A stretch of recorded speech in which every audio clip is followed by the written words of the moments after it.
2026 টি-20 বিশ্বকাপের প্রথম semifinal match, জিতলেই কাঙ্ক্ষিত ফাইনাল।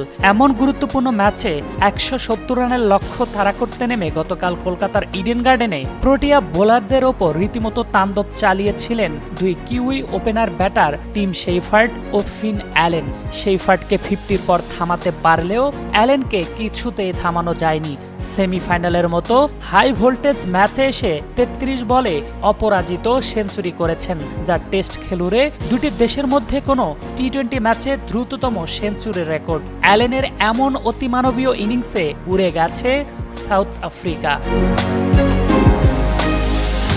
তিনি ক্রিস গেইলের 2016 সালের 47 বলে করা সেঞ্চুরির রেকর্ড ভেঙে দেন। দীর্ঘ 10 বছর যে রেকর্ড নিজের করে রেখেছিল ইউনিভার্স বস ক্রিস গেইল, এটি শুধু বিশ্বকাপের দ্রুততম শতকই নয়, কোনো পূর্ণ সদস্য দলের বিপক্ষেও টি-20 আন্তর্জাতিক ক্রিকেট ইতিহাসের দ্রুততম সেঞ্চুরি।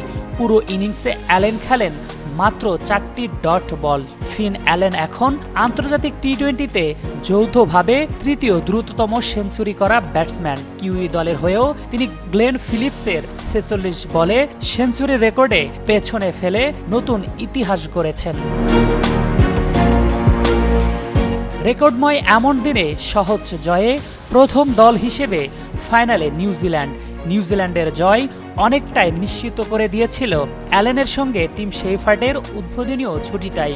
একের পর এক বাউন্ডারিতে পাওয়ার প্লের 6 ওভারেই 84 রান তোলে নিউজিল্যান্ড। টি-20 বিশ্বকাপের নকআউটেই এটি সর্বোচ্চ পাওয়ার প্লের রান।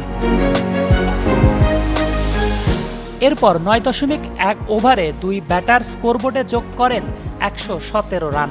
33 বলে 7টি 4 আর 2 ছক্কায় 58 রান করে ফেরেন শেফার্ড। ওপেনিংয়ে ব্যাট করতে নেমে দলের জয় নিশ্চিত করে মাঠ ছাড়েন ফিন অ্যালেন। তিনি 33 বলে 100 রান করে অপরাজিত থাকেন।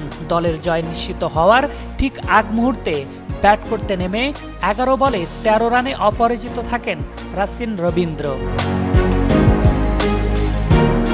আরফিন জুয়েল, যুগান্তর স্পোর্টস।